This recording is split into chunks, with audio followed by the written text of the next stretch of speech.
Now back to the Wisconsin Vegetable Gardener Radio Show, which is presented to you by Power Planter Earth Augers, the official digging tool. To find the right size for your digging project, visit powerplanter.com. Now here are your hosts, Joey and Holly Baird.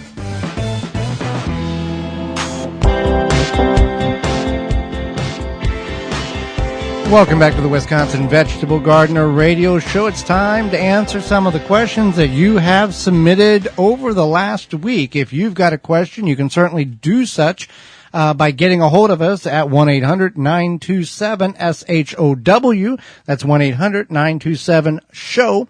Or you can email us at gardentalkradio@gmail.com, and we will get an answer to your question. Holly, we've got several questions. What would be the first one we should tackle today? So my coworker, Deanna, she wanted to know, she said, my tomatoes have purplish looking leaves. What can you do to help? What can I do to help? And so, purplish tomato. Well, first of all, where are they planted at? What situation? So she has raised beds. Okay. And I know she has a raised bed mix in there. I don't know how old it is. I did not ask her that. But, she has raised beds, and so she has this issue. And I said that that's a lack of phosphorus. And you can use, blood meal. Mm-hmm. And so I told her. Bone meal. Yeah. Bone meal. You said blood meal. It's the second number on the bag of fertilizer is what is lacking. Right. Now, we've had purple leaves on our tomatoes when we transplanted them. We had a lack of phosphorus in the seed starting mix in which we start our tomatoes. If they were recently put in the bed, that should absorb the nutrients in the soil, and that way they will come out of it. Now, there are some varieties that do contain a purple tint a lot of the time through their growing cycle, through their lives. Right. Now, so she was grateful for that, and she, I told her where she could buy it locally, and then she was going to do that. So that's cool. So here's another question we have is I have a tree peony growing with a regular peony. I would like to take out the regular peony, but I don't want to hurt the tree peony. Is it possible? I really only care about the tree peony. It has somewhat nice after the tree. It is somewhat nice after the tree peony blooms. I get the regular peony flower. It just started happening a year or so ago. Now, the tree peony is much more valuable when you look at it. Here's what you can do. If you've got those two in combination, typically you would just dig one up, the bush one or the non-tree one, and throw it away. But since they're growing together and we are in the midst of the blooming season, here's what you can do. Cut back and cut to the ground the bush peony and leave the tree one alone. What this will do is prevent the bush from getting the sunlight and begin to stress out the roots of that the bush peony. And by the end of the season, if you continue to trim it back, you probably won't have to dig it up. It will probably die on its own, leaving the tree peony all by itself and putting it in the position that you want it to be, isolated by itself, and that was the one you wanted to keep anyway. But do not dig it up because you're going to disrupt and possibly kill both of these if they're intertwined the way that you seem to describe that they being. All right, so another one is, what is your best advice for getting rid of ground squirrels / chipmunks that keep burrowing under my daylilies, red buds, rock walls? I don't want to harm them, but we have a dog. That seems to catch them and bring them occasionally to the back door.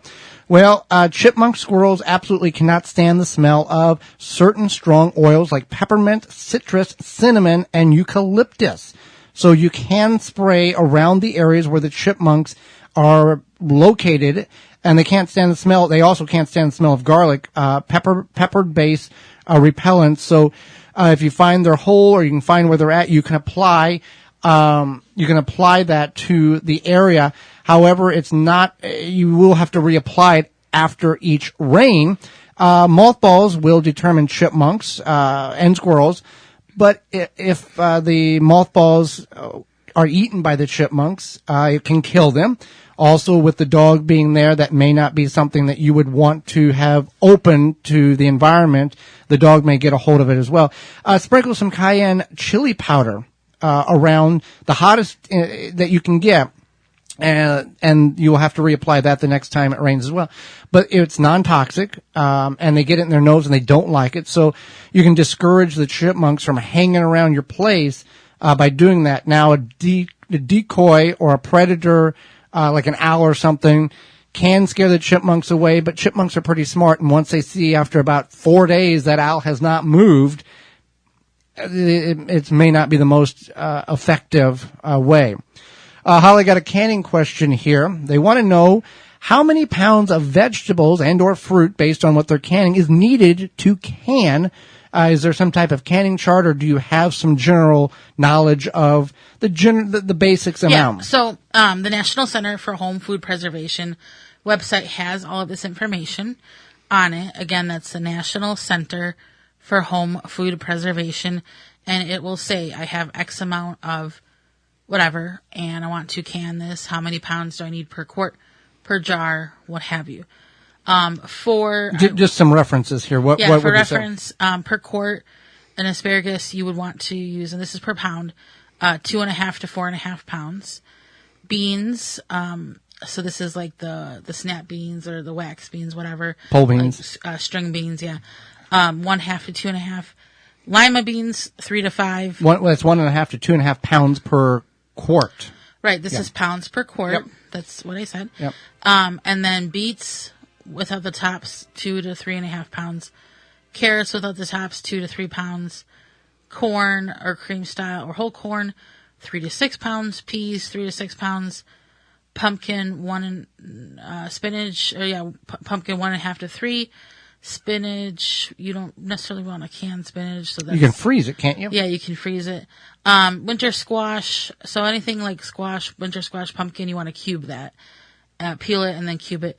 And then tomatoes, 2.5 to 3.5 per quart. So again, the National Center for Home Food Preservation has that information on their website. And I guess out of all of them you listed, and we rambled through them quite a bit, if you want that information, again, you can go to that National Center for Home Food Preservation and get that. But the tomatoes would be the most popular one, I would assume, at 2.5 to 3.5 pounds per quart. So true story one time. Okay. Quick story. Our local food co-op was having this contest, and the, I don't know what she is, like the president of the board was like, I have X amount pounds of tomatoes. I'm going to make tomato sauce. How many quarts do you think this is going to make? And I went to the National Center for Home Food Preservation. I guess I kind of cheated, but I won. And I guess, is that really cheating? There was no rules that said you couldn't look it up. I couldn't, right? And I won a t-shirt, and I still have the t-shirt. That's probably like, I don't know, 7 years ago or something. So yeah. Chris wants to know, is there any tips on slowing the production of flowers on the basil? I had a problem with it last year. It kept going to flower and the plant would begin to shut down. So the biggest thing is as you see those flowers, you just want to pinch them off. And that's going to help them not produce those flowers that much. And also, when the basil feels threatened about warm weather, it's going to put the flowers hot weather, yeah. Hot weather, not warm, yeah, hot weather. Keeping the roots watered, damp, and cool will slow the quickness of those flowers. And you can take big chunks of the limbs off, as well as stripping the leaves. Now, again, you don't want to go completely bare with it, otherwise you're going to kill the plant. And it will come back 2 or 3, even 4 times. Now, we had a basil plant in the kitchen window for about a year, I guess it would have been, 365 days, because we hung it in the window, and it stayed alive. I don't know if we killed it or it died on its own, but it produced for quite some time when it came to that. Question number 6 here that we had. What are your thoughts on Wallapini Gardener? Now, Wallapini gardening is it's a method of creating essentially a greenhouse in a pit. You dig down 8 or 9 feet, and then you create a roof over top of that. You put rafters, and it's ground level where the roof is, but it's like a basement essentially. You dig a basement, and that's where you garden year round. And the temperature pretty much stays consistent, about 55 degrees. And obviously it's not going to be that successful if you're going to do, and your roof would be like a tarp or a clear, translucent material. It obviously wouldn't be that great for like hot plants like cucumbers, peppers, and eggplants, but your cool weather crops, you could grow year round in that. And I think it'd be, if you have the availability to dig, a basement type of situation where you can plant down there it would be great. It stays cool in the summer, warmer in the winter. You're below frost line, so you don't have to worry about any of that. So would be something. Now, my first, if I had to pick, I would do like an 80-foot by 30-foot hoop house is what I would go with if the money was available, to do it that way. We got a question here about, pH level here.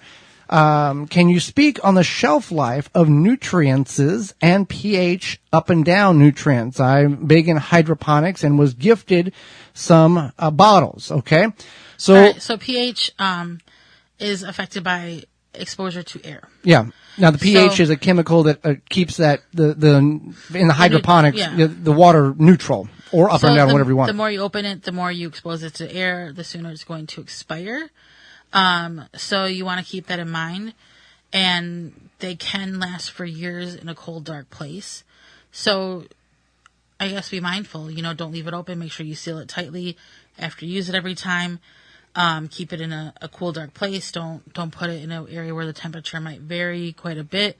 The only exception is that nutrients that are inoculated with beneficial bacteria and fungi, they will last about 2 years. Now, this is the same thing if you have a granular fertilizer. As long as you keep it dry and cool, it'll be fine, and you can keep it in, a container for years because it's a dry material. It's a mineral. In the earth, they stay there for billions of years.